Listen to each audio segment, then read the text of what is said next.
All right. Welcome to our first ever Just Ask Connie Almost Anything podcast with Connie Podesta. My name is Haley Escobar Collazos. I will be your co host and facilitator for the podcast, meaning I will be here collecting your questions and interviewing Connie every episode as we ask her almost anything from leadership to relationships to sales.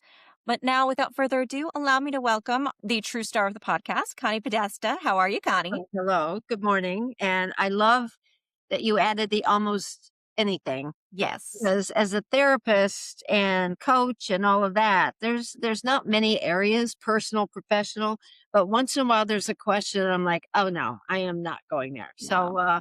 So we'll do a good job. I think probably all the questions they have we'll be able to answer just fine.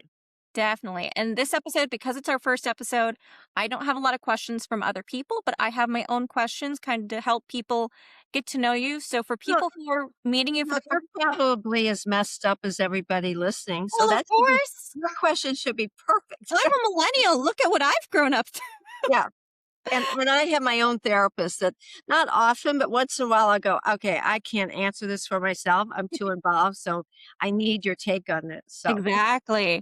But for people who are meeting you maybe for the first time through this podcast, how do you usually describe what you do? You said you're a therapist. I know you're also a keynote speaker. So tell me a little bit about that. well, I keynote conventions. So Mhm. what I do for a living, and I've done it for decades, that's my only job, is I fly in the morning, usually early afternoon, I keynote. Audiences can be anywhere from a few hundred to I had 22,000 once in an audience. So any or doesn't make any difference. I think I coach and train a lot of speakers, and I think what I bring to the table, what I enjoy bringing to the table is number one, I am a therapist because I think psychology, why do people do what they do and say what they say and act the way they act? And why do I do all of those things is huge. And no matter what group I go into, the psychology of behavior is really fun. But I'm also a comedian and I really think psychology can be really tough. Here's what's going on. But when you're funny, I can say a lot of things that don't bring out the defensiveness or the anger or the hurt or whatever might happen when you're hearing the truth. I like to make people laugh and have them say, oh my goodness, I do that. I said that yesterday. Or no wonder that person doesn't talk to me anymore. Now that I understand what's going on, I totally get it. So that's kind of how I like to speak on stage, which is probably why I've been around for decades because it's not the typical presentation. Yeah. And how did you make that transition from therapist to keynote speaker? Were you a therapist first and then The started therapist speaking? first, but people were way too crazy for me. I'm like, "Oh, no, I can't." No, it wasn't that. I couldn't take and I'm crazy sometimes myself. It was more that how many people want validation for being crazy or wanna blame someone else for doing or saying things crazy. And I'm really kind of a no BS, get to the bottom, and very high on accountability. So, for anybody that's listening, that you really know that there are things going on in your life that aren't the way they should be, or people you can't talk to, or people you don't understand, but you're also willing to be accountable for the part you might play in that, then I'm the person for you because I can fix most anything. If I have people that say to themselves, yeah, I don't think I'm totally wrong, but I'm sure I bring a little peace. What can I do to fix this and help this relationship be better? So in the end, you sell more and make more money. You lead better and you have more effective people. All the things that we do both at work, you can parent better. You're in a better relationship with a significant other. All of those things are very similar in the fact that the more we know about ourselves and other people, the better we can be at all those jobs. Oh, that's cool. Especially because I'm remembering of something you said when we first started speaking together about this project and about other things I'm working with you on. About how what was it? Um, life is easier without people. What Oh, was yeah. the phrase? Number Yeah. one topic. A few decades ago, I needed a topic and I came up with life would be easy if it weren't for other people. And I thought, well, I really wanted a different topic. Life would be easy if it weren't for blank, diddy blank. But my publisher didn't like that. So they said, you can't say how you really feel. You really have to say other people. And I thought, well, that would be a good topic for a few years. And here it is decades down the Mhm. road, and it's still my number one book, and it's still my number one topic. So, as my husband says, as long as there's idiots in the world, I will have a job.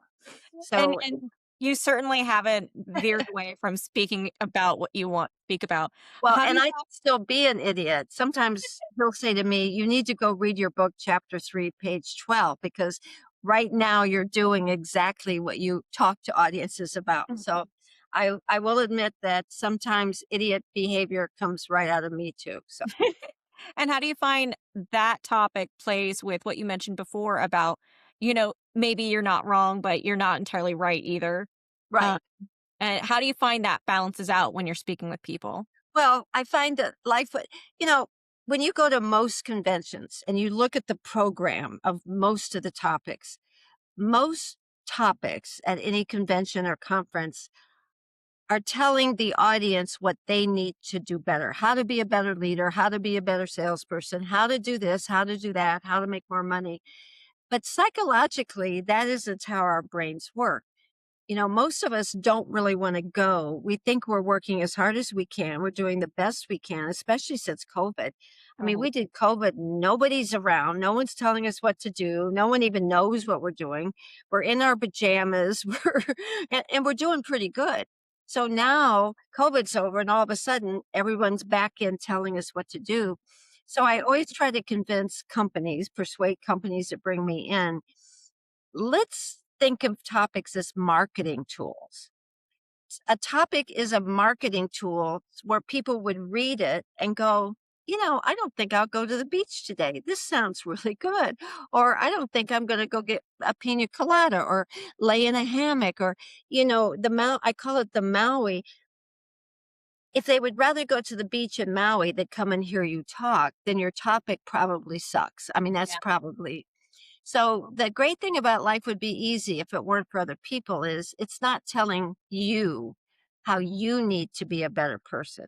What it's saying is you're probably doing pretty good, but the people that you have to deal with, from your boss to your coworkers to your clients to your customers, then when you get home, your significant other, maybe your kids, maybe your friends, maybe your in-laws, those people are keeping you from doing what you want.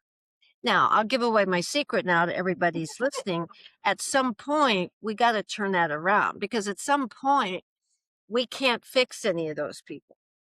So at some point, it will come full circle and come right back to us. So, what can we do? How can we change what we say, how we look, the tone of our voice?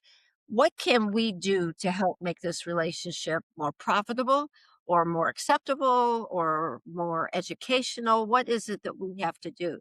So I always want companies to know we are going to talk about being better, but we don't want to start out with that. Yeah. Yeah. You want to trick people into thinking that they're not the problem. Other people are the Right. problem. You're Right.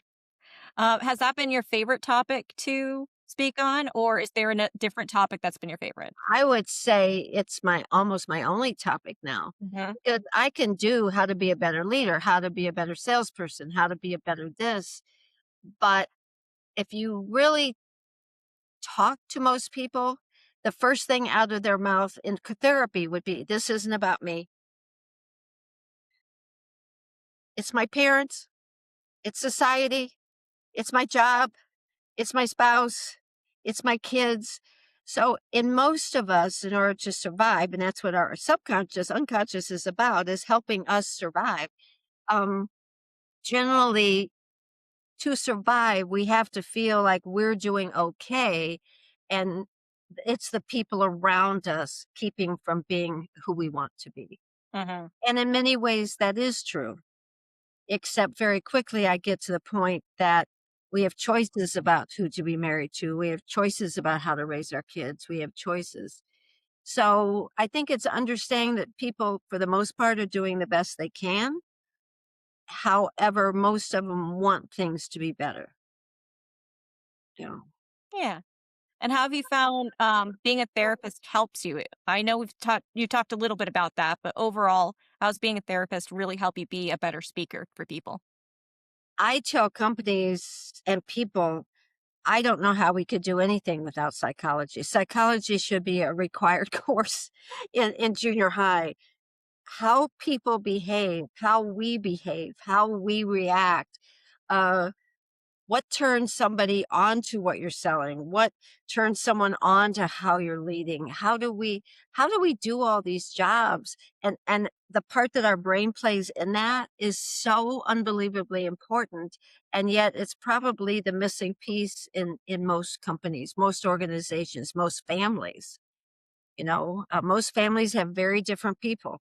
And then we get in a car and go on a family vacation and we wonder why it's a nightmare. Mhm. It's a nightmare because we all communicate differently and we haven't really taken the time to figure out how to communicate and fit everyone's needs. So, and then the comedy helps because that's all pretty serious stuff. And It who is. wants to sit and listen to psychology for an hour? But if it's funny and you're laughing, and I love it the most when people are laughing at themselves.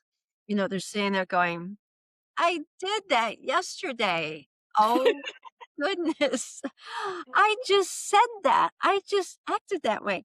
And that's when the the change starts to occur. When we Yeah. start to realize that we do and say things that made all this happen or got it to start or made sure it didn't finish well. Now we have power and control because the more accountable we are, the more we know about ourselves and our brain, the more we are able to do what needs to be done to have really good relationships. And would you say that kind of light bulb moment is the more rewarding part of what you do, or is there something else that's kind of your favorite thing about what you get to do? Having them laugh. Having them laugh. Yeah. People say, I had a woman ask me just this morning, she said, "Do you like 1,000 or 200 better?" And I said, "It's not about liking it better." I said, "But 1,000 laugh really loud." And you hear that. And then the next day when you go and talk to 200, the laugh is less. And you have to kind of tell your brain, that's okay. It's only 200 people. It's not what you said. It's just 200 people. So, and then you go talk to 20. But I love 22 because you can see them and you can make eye contact with them. And I can tell how they're feeling. And I can tell by their eyes and their posture whether they're getting it or not getting it. It's why I never use PowerPoint. Psychologically, it is impossible to read and listen at the same time. So when you're using PowerPoint, you're really asking your audience to choose. They Mhm. either have to stop listening to you and read, or they have to forget reading and continue to listen to you. That makes sense. So when I'm coaching speakers, I say, if you're going to use PowerPoint, then shut up. They, they Or give can't them a minute. they can't do both. So, don't make them have to choose between you and the PowerPoint. I also don't use PowerPoint because I want the audience to direct the flow. I've Mm. got maybe 30 hours of material, and even when I'm coaching or counseling or doing therapy a one-on-one, I say my brain is this big in terms of everything we could be talking about. So I need to watch you and see your reactions and watch the look on your face, and all of those messages are clues to me about how and what direction we can go. And how do you make those decisions because you're making them as you're doing the presentation, correct? Yeah. Or do you have a conversation first with whoever you're keynoting for? Well, it's like saying if you're walking down a sidewalk and a car veers over and it's coming towards you, how do you make the decision to get off the sidewalk? Right? It's not a right? It's Yeah. you're not going, should I stay here? Should I well, if I go, it's kind of wet over there, but if I stay here, I mean, it's just intuition. Mhm. It's generally we are built to be able to tell from tones and body language and the way someone's sitting and the way they're looking and the look on their face. We are really created to have a real high intuitive part of us, but we have put that aside. We have not trusted it. We've not counted on it. And so for many people, they've just stopped doing it. They just do what they're doing and they don't take into consideration. And I think when we're leading a company or selling or parenting, we tend to just say what we're supposed to say without at all stopping to see the reaction or the look or the tone, or has the air changed, has the mood changed. Um, so intuition is something that we need to get better at, and Mhm. remember that we were born with it, you know, Yeah. uh, And I'm and sure that's taken a hit, but, it's taken a intuition's taken a big hit. Yeah. yeah. Um, so I wanna move on to kind of we touched on it a little bit already, um, kind of your why and why you do this, and, um, understand where you're coming as a speaker. Like, you've worked with a lot of major companies.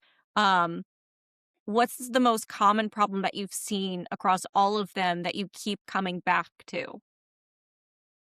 Accountability. Mhm. We've we've gotten so worried about doing and saying the right thing that it's like we don't even want to hold anyone accountable Mhm. anymore for, I tell people on stage, and I tell people, even in a marriage, we really do have a right to be respected, and we have a right to be listened to, and we have a right to be cared for. But we have to fight for those. Mhm. We're not in a situation or a time in life where that just all happens naturally. And one of the things I've noticed is people, well, for example, anger. Have you ever heard anyone say, I have a right to be angry? This makes me mad. This should have never Oh, I happened. have. I mean, Okay. social They have media, internet, all this. their right to be sad. I have a right to be sad. I have a right to cry. I have a right. And I go, that's fine. But you also have a right to be happy. And I Mhm. have never met anyone who fights for their right to be happy. So we'll fight for our right to be angry. We'll go to all lengths. We'll tell everybody I have a right to be, and we'll fight for our right to be sad. Um, but we also have a right to be happy. It doesn't mean we deserve to be happy. There's a difference. Happiness doesn't just come. We've got to fight for it. But it's just so sad for me to not see people fighting for it. I always say if we fought for our right to be respected and happy as hard as we fight for our right to be angry and sad, the world would be probably a lot better place. Mhm. And would you say that's something that, because we already said, like, your biggest driving force and your biggest thing about that you love about what you get to do is everyone's laughter. But would you say, topics like accountability and communicating and understanding that it's not just everyone else, but it's also you, are those some things that keep driving you in Yes. terms of what you speak about? Yes. And I have clients that will say, I don't need you to be funny. We don't need funny. I need this, this, and this. Mhm. And I remind them, I said, well, here's the deal about funny. Telling jokes isn't going to help anyone. But if you are truly getting people to laugh, people can hear a lot more tough messages when they're laughing than we can when we're serious. So if I can get people to laugh about the way we resort or the behaviors we resort to, or to laugh about how sometimes we talk to people, or sometimes when that's when I can sneak in. And so I'll tell companies that don't want me to be funny, I go, I won't tell any jokes, but I use humor as a vehicle to really tough, strong messages. The laughter is just a way to get people to open up psychologically and mentally to hearing how they need to change, or what they need to do, or what they need to let go of, or what they need to stop fighting for, and what else to fight for. Mhm. So I think a lot of times humor is misinterpreted. It's seen as something unnecessary Mhm. when really some of the most successful managers are funny.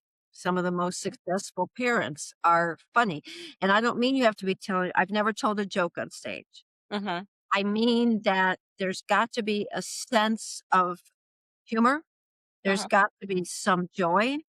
There's got to be some ability to kid around sometimes, especially when talking about serious things that will lighten the mood enough that the serious subject can be discussed. Mhm. I had a question, but because of what you've been saying, I kind of want to tweak it a little bit. So the original question was going to be if you had to name one skill people are missing today, what would it be? But from what you're talking about, sounds like the number one thing people are missing is joy from what they're Oh, doing. Would you say that's right? yes. Yeah. You're missing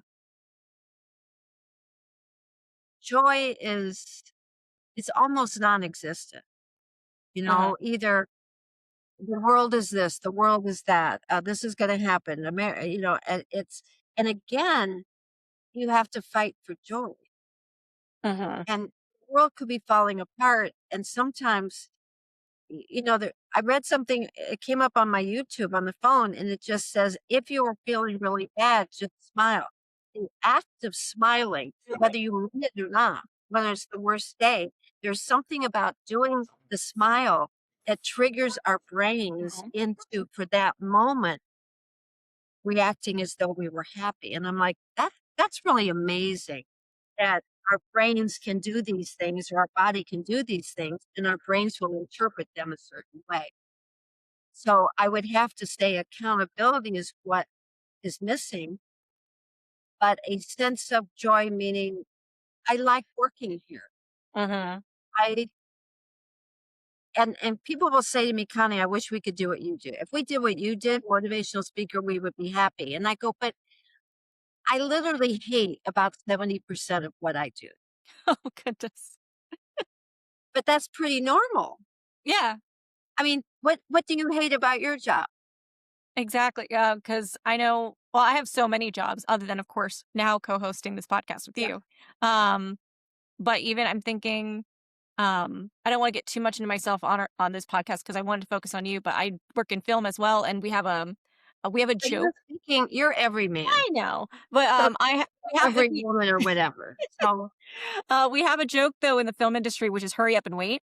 yeah, So there's so much waiting and there's so much like trying to check there's so many people, there's so many hands in the cookie jar, right, but that's also one of the joys of it is the collaboration process. right. Um, but I hear the same thing that you do when people tell you, "Oh, I wish I had your job." I get that all the time. They're like, "Oh, working on film, it must be so much fun." I'm like, "Yeah, Yes. but it's also like you're working a 12 to 14-hour day." Some days I've worked on one shoot where I was driving like an hour and a half for a sunrise shoot. So that's like hour and a half drive at 3 or 4 in the morning Yeah. with Well, very little lights at the end. I hate conference calls. Oh my God, and for all of you that are calling me, I will do a conference call with you, but I don't like it. I don't like get up in the morning going, oh, how fun today I get to do a conference call. Today's a Um, conference call day. I hate selling myself to every Mhm. client because every client, like, I don't do PowerPoint. And I had a client 2 weeks ago and they said, you don't do PowerPoint? And I said, nope, I just am with the audience. And they said, do you know how to do PowerPoint? And I'm like, oh my God, yes. I feel like most people know how to make a I, PowerPoint at this point. I'm not stupid. I'm just don't want to do it. Yeah. Um, but I hate being away from my family. I hate Mhm. airports twice a week. I hate flying. I hate staying in hotels when I could be home. I love being on stage. I love audiences. I love working with people. And so when people say to me, I just don't like a lot about my job, I go, well, neither do I.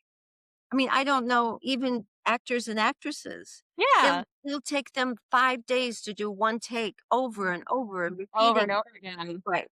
So I said to them, I said, if you like 20% of your job, you're probably in the norm. Mhm. The normal person probably loves 20% and likes another 20 or 30% and doesn't like another 20 and hates about 25. Mhm. That's pretty much a lot of jobs. But what we don't have the right to do is keep taking the money, paying our bills, our groceries, and our mortgage, and then complaining about the job constantly. Uh-huh. I mean, part of what I like is the money pays my bills. No, That's a so very Harrison Ford question. No, wait, that's Harrison something Ford answer. but I absolutely have a passion for the moments on stage. So I think every job has moments that are not fun to do and scary to do, and we don't like doing it, and it makes us feel bad when we do it, and then we have parts that are just so amazing, and that's what you strive for. You strive to have 20 to 30% of your job. Now, I don't think anyone should be disrespected or abused or mistreated on their No. job, but, you know, outside of that. Yeah, definitely not. Never that. Because And I've heard stories. I like being a therapist because I think most speakers that come into companies just talk as though everyone had a 9 to 5 job or a shift Mhm. job and had a job.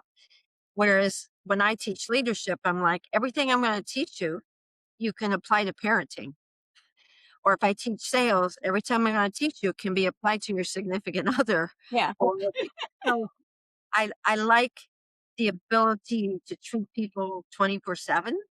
Uh-huh. Um, And so what I'm hoping from this podcast is it would be great to have people call in. They can talk about their marriage. They can talk about their single life. They can talk about their kids or not why they don't ever want kids, which I have a daughter that has made both of those decisions. They can talk about work. Um, they can talk about addiction. They can talk about weight. They can talk about health. There's really nothing on this podcast that we can't talk about. Uh-huh. Um, I do not get political. This is not a political forum. You and I have both agreed that that isn't on here. Um, we don't talk about religion or politics. We don't talk about the things that are very personal choices for people. Uh-huh. But I think you and I can certainly help people figure out how to get along with a few idiots in their life that Oh, will definitely. make And their life I've better. had that experience where, um, like, you have to set aside things like politics and all of that just to get the job done because you believe in the project and you believe in what you're working on. Um, Well, I can't be political. I can't be. I yeah. mean, I I think a lot of us now have jobs where we're trying to help someone do their job better, and those are Mhm. things that we can't get into. Um, but wow, there's enough other crazy stuff to talk about. We don't have There's to go. one. You mentioned of that there are some topics that you'll talk about one thing, but it can be applied to a bunch of other things. What do you think is the most common topic that crosses over from business to sales to management to personal and relationships? Oh, the life would be easy if it weren't for other people. Because when I come on stage, I go, "How many of you have someone in your life at work that's driving you crazy and you wish they would disappear and never come back?" And they all raise their hand. And I say, "So how many of you go home to someone like that?" And they all raise their hand. So, it's and I go, "Well, that's good because everything I talk about today, you can use both places. Even if you live alone with no kids, no family, no anything, there's situations from living alone that are happening to you that we're going to talk about today." So, I think speakers we have an obligation to not just treat people like they only have a job. We have an obligation to know that they have a lot of relationships in their life, Mhm. and the job is just one of those. Yeah. Everyone's a well-rounded person, therefore things are going to No, cross over from one place to the other. they're not all well rounded They're rounded. or squared or They have other things triangular going on, or is what I'm trying to say. they may not act well rounded, but I know what you're saying. Yeah. Everybody has more lives than just one. Yes. And yeah, we can never treat people when I was only doing therapy and people came in, I always want to know about their jobs and what they did. And there's your personal life and your private life just when you're by yourself. There's your family life, there's your work life, there's your neighbor life, there's all of these relationships. Um, and if I can teach skills that can hit all of those points or answer Mhm. questions, and that's what I want this to be about, that they can ask almost any question And not only will we answer that question, but I can also show, do you also work? Well, let me show you how that'll work there. Do you also have a neighbor? Well, let me show you how that'll work there. Because we don't have a lot of extra time in our lives right now. So if we can learn skills that will work everywhere, then that will be amazing for us. You talked a little bit about one of the things that you hope people take away from this podcast. Why start this podcast now? Because I know you've been doing this, you've been speaking with people and being a coach and being a therapist for a couple of decades. I won't say how many, More than a a couple. And anyone who's asking for how many, you don't need to worry about it. But what made you start this podcast now? I think my biggest competitor now is chat. Mm. Yeah. And I'm not going to promote chat. If you don't want to do one, it whatever. But Or AI in chat general. has superseded the internet because the internet is um, it's not knowing you. It's not talking to you. It's just giving you. It's like an encyclopedia. And so when I look at biggest competitors, I see people now and I'm like, why is chat so unbelievably successful? And it's the way chat talks to them. Yes. So if you went on the internet, you'd say, I'm going to Paris on a cruise. Where's a good place to go? And it would list some places to go. Mm-hmm. But if you go on chat, chat would say, well, do you want a calm vacation? Do you want an exciting vacation? I want excitement. Okay. Do you want excitement with a lot of people or a few people? What chat has done is it's personalized all the information and will say to you, because you want a calm trip and because you don't like a lot of people and you want something only in the morning, that let me suggest these three places. And it's kind of how it talks to you. There's a comfort in that. It doesn't blame you. It doesn't judge you. And so you asked about the podcast and I'm like, that's exactly what I try to do. You know, as a therapist, we couldn't judge people because people felt the way they felt. We had to learn, what are you afraid of? What do you want? Uh, do you like a lot of people? Do you not? We had to do exactly what that's doing.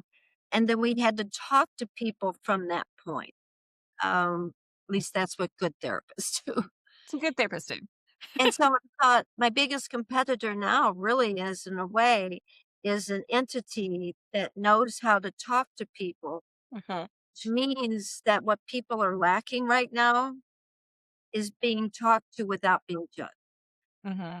And that connection, I'm sure, because for those of Have you, the connection of someone who's there to help you and give you options that will be better for you without making you feel bad about yourself. uh-huh, And I was like, but that's what I try to do. uh-huh, I don't have the 6 keys and the 7 steps and the theory.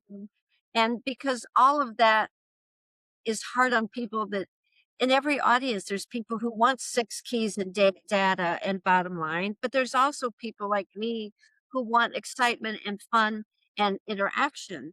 And I think a lot of times speakers and therapists, we tend to do what we want someone to do for us. uh-huh, So if I'm a bottom line person, I'll speak with a lot of PowerPoint, bottom line, 6 keys, 7 steps. If I'm an interactive person, then I'll do that. But I try to do both because I know all of those people are in my audience. So I'm not promoting chat. no, I'm saying that it's interesting when you follow trends that the reason why that is taken off and you ask people, why do you like it? Their answer will be, I like the way it talks to me. uh-huh, It doesn't judge me. It doesn't criticize me. So that shows you kind of where the world is now. We're kind of at a place where we want to be better. We want to be happier. We want to be more in love with our job. We want to be better parents and people. But we're tired of people being mad at us and we're tired of people criticizing us and we're uh-huh. tired of people blaming us and we're looking for a voice. And so I thought, well, I'm that voice. There's And nothing anyone can ask. I might say, "Can I ask what's benefiting you from this?" Because it doesn't sound to me like you like this guy, or it doesn't sound to me like you like this job. So, but if we do go there, you'll be laughing. yeah. So I think if I could provide a place where people aren't judged, they feel good, they're not being criticized, and yet someone's no BS, tells them the truth, and helps them laugh at themselves, that would be maybe a pretty safe place to Mhm. be. And you are certainly no BS. We've had this discussion No. as well before we first met. How would you say that affects your interaction both on stage and off stage, whether you're a keynote speaker or when you're coaching? Well, have you ever heard a speaker and they have like a speaker voice? Yes. And then Um, you hear them in the hall and they're like, "Who are you?" Wait, what was that I voice? I have a version of that for when I used to whenever I did like customer service, sales, or even I Mhm. worked for a chiropractor. Um, my friends would jokingly call it my Disney princess voice because it would go very high, and How are you? it Yeah. doesn't help that I'm a fan of the Disney franchise and everything. I mean, I do live in Florida. It's in my backyard, Right. but, I completely understand what you're saying. Well, I'm like, when I coach speakers, I'm like, what's that voice? I don't get. To me, your voice should sound the same as if someone met you in a bar one night Uh-huh. and you're just talking, or they met you at church one day, or they met you at a theme park one day. This is my voice. This is Mhm. exactly how I sound on stage. And so I think authenticity is a big word now. And I think what we mean is um, tone of voice is really more important than the words someone says. And ask anyone who's married. I mean, how many times have you wanted to slap your spouse? You don't even know the words, but that tone, just that tone. Tone is everything. Yes, tone is everything. And so that's kind of what I wanted to offer. I wanted to offer a safe place where people won't be lied to. Mhm. And I'm not going to allow you to continue to do something that's stupid or harmful to you.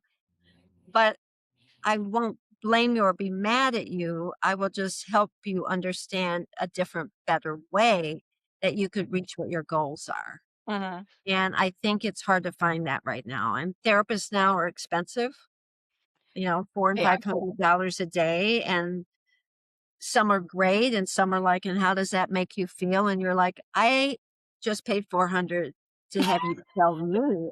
I I don't want you asking me how I feel. If I knew how I felt, I wouldn't be here. Um, so I think this could be that kind of a place where we could ask them. Did you ever hear Dave Ramsey? Yes. Okay. Well, again, I'm bringing up something, and I know right away someone that hates chat will never listen to me again, and someone that hates Dave Ramsey will never listen to me again. But that's okay. Dave Ramsey also, he's just kind of like he doesn't really say you're stupid, kind of, he does, but he'll say, "I I I don't understand why you're $1,000,000 in debt. You can't do what you wanna do right now. You can't buy that house. You can't buy that car." And so he's good at telling the truth, um, but he's also saying, "But here's where we can start to change that." So, yeah, if people come here, they'll get the truth, no BS. They'll laugh a lot. We'll have a lot of fun. They won't think I hate them or I'm mad or I think they're stupid. We'll understand that, that's what you did, but let's figure out how to do it differently. Mhm. I want to go back to that word authenticity because, like I said, I am a woman of many hats. I do a lot of jobs. One of them is social media. And that's a big word in social media and marketing is authenticity right now. Um, and I think that goes back to what you said about AI and people wanting to connect with something too, is Mhm. people also want to use social media and creating an authentic presence to find that connection. So, would you say to someone about authenticity and how would you talk to people about that as a speaker and as a therapist? the biggest complaint, let's go back to chat. The biggest complaint about chat is the lack of authenticity, that it will tell you what to do and that's not your voice. Well, chat is very symbolic of what the world and people are like. Uh-huh. If you're going to lie to people and tell people something that you're not, then you're going to get responses that buy into that. And so in life, like everywhere, that was the biggest problem I had with therapy. I would finally just say, I just don't buy that. I Uh-huh. don't buy that your parents were never angry at you. I don't buy that you and your brother I'm not buying that because it doesn't go with what you're saying and how you're believing now. I think there's a lot of people that speak and write on authenticity that are the least authentic people that I've ever met in my whole entire life. Um, I am very authentic because I trip and I fall and I make mistakes and I've not planned anything. And I kind of say it. And sometimes I say wrong things and I have to come back and go, okay, well, I don't know why I said that. Um, Authenticity is never perfect and Uh-huh. it's never always right. And I think a lot of people confuse authentic with being right and being perfect and being good. And it's exactly the opposite. You know, authenticity is you're going to trip and you're going to fall. And what's interesting is when you're authentic on stage and you trip, people want to help you. When you're inauthentic on stage and you trip, they want you to fall again. And they want you to fall from a higher spot and hit your face even worse so that blood is smeared like all over it. We're getting a bit graphic now, Connie. Yeah. So what people don't understand is authentic is the furthest from perfect. Authentic is you make mistakes and you say things wrong. It's why I have never written anything down. I have 40 hours of material. I've never written a script. I've never written it. People, I do my script and then well, that's not authentic. Even this, for listeners, this is very little. I scripted the introduction, so I knew I'd have everything that I needed to say. And I Everything. told you that I never read one word, right? No, you did not. Right. Because if I wrote down my speech and then I memorized it, first of all, we don't write the way we think. Our Uh-huh. writing brain is very different than how we talk. And memorizing is the least authentic in the world. You can't memorize anything because that's not how we talk and that's not how we are. So to me, to have an authentic podcast is I never know what questions are coming in. I never know what you're going to ask. Because if I can't answer authentically, and sometimes you'll ask me something and I'll say, oh my God, I don't have any idea. Really great question. Let's Google that one because I have no idea. I have no idea what you're talking about. So I think authentic is about confidence to not be the expert, Mhm. to not always be um authenticity is more about confidence to make mistakes and not be Right. perfect than it is what I think people think. Yeah. And Mhm. to dare to be a little um there's a saying that I've been hearing a lot about from some of the teenagers right now. I'm sounding even older with that way of phrasing it. But Right, were you born in the 1900s? yes. That's what the young people. Anyone I 20 know. I'm like, please stop. But any no, anyone 25 and under is like, I "Well, you know. were born in the 1900s." And I'm like, "I okay, well, that's really scary." So go I know ahead. you need to work on your delivery. But no, there's a big culture around not wanting to be cringe or cringy, especially on the internet, which kind of makes sense because they grew up with social media, everything. I grew up myself with social media, but we grew up in a time where it was a lot of hit or miss. It was a lot of learning and making Oh, mistakes yeah. and figuring out what worked and what Mhm. didn't. But now all of that's kind of set and the algorithm is set. And so Right. everyone is afraid of making a mistake online, which I think is really interesting.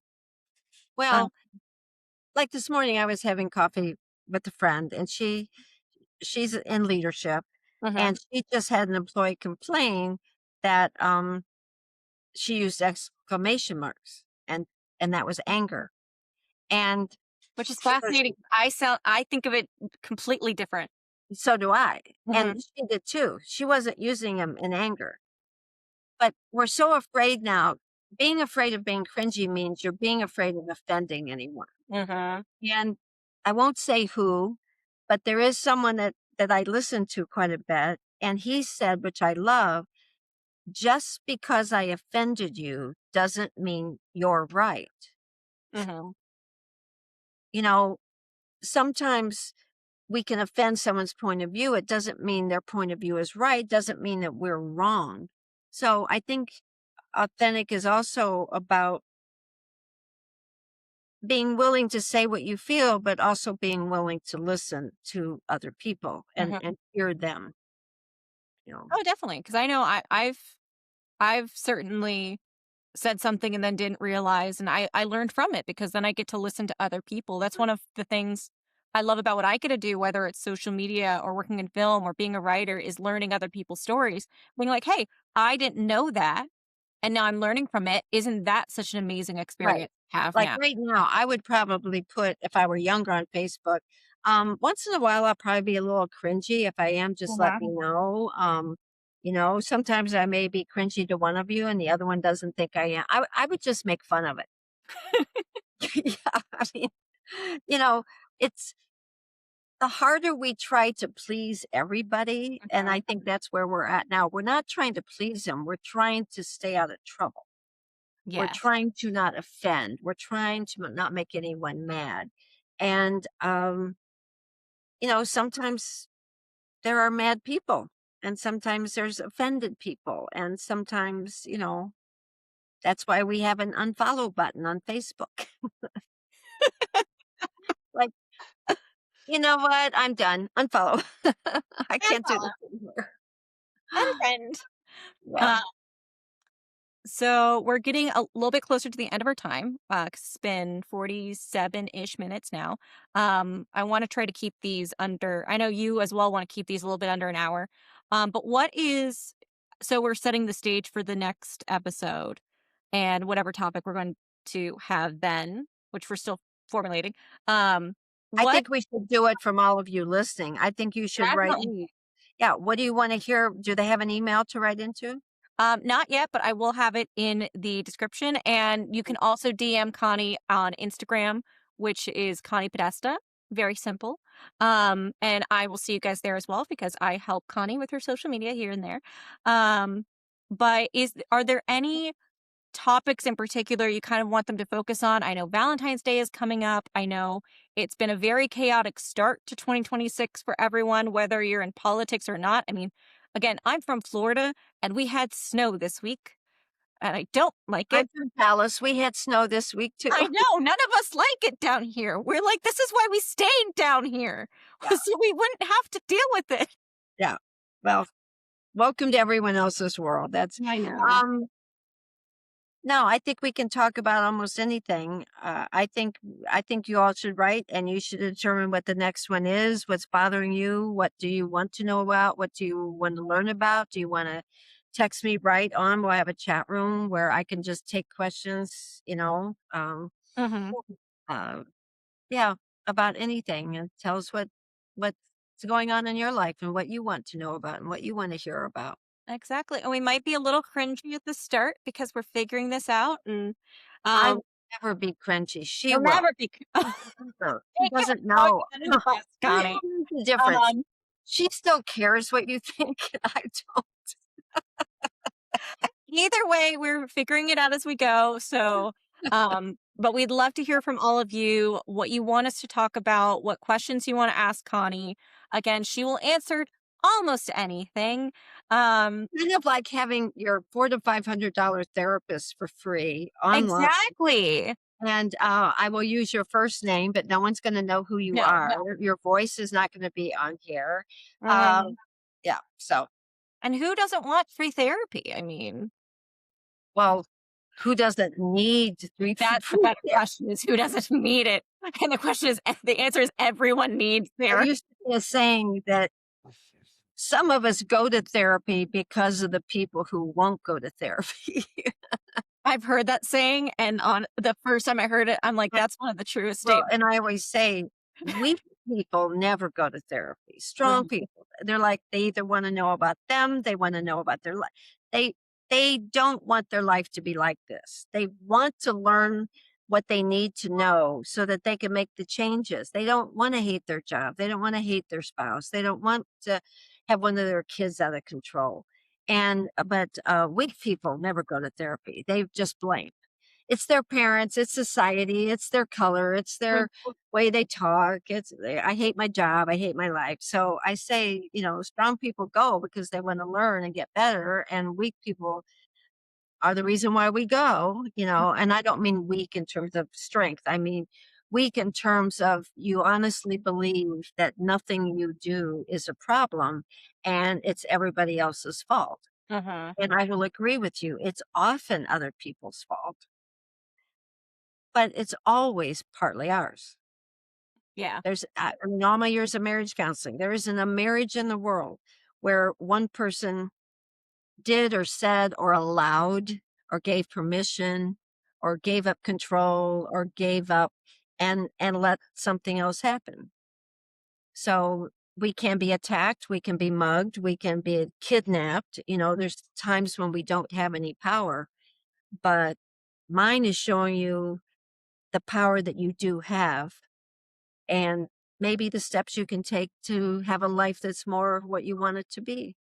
It's all about fighting for your right to be happy. Yeah. And isn't that what everyone wants to be at the end of the day is everyone wants to be happy, or at least mostly happy. And I know we're both very old because we both were born in the 1900s, but those of you that were born in the 2000s, we're pretty savvy as about what you're going through. So Yeah, anyway, we hope to see you next time, hear from you in the meantime, and I'm looking forward. definitely. I'm looking forward to the conversation too. So everyone, See, uh that was authentic. She screwed up, I and she didn't screwed up, mean but that's to, but okay. she's the host, and it's okay. It's It's totally okay. okay. And So it was very authentic. but Because, yes, if you weren't authentic, you would have cut.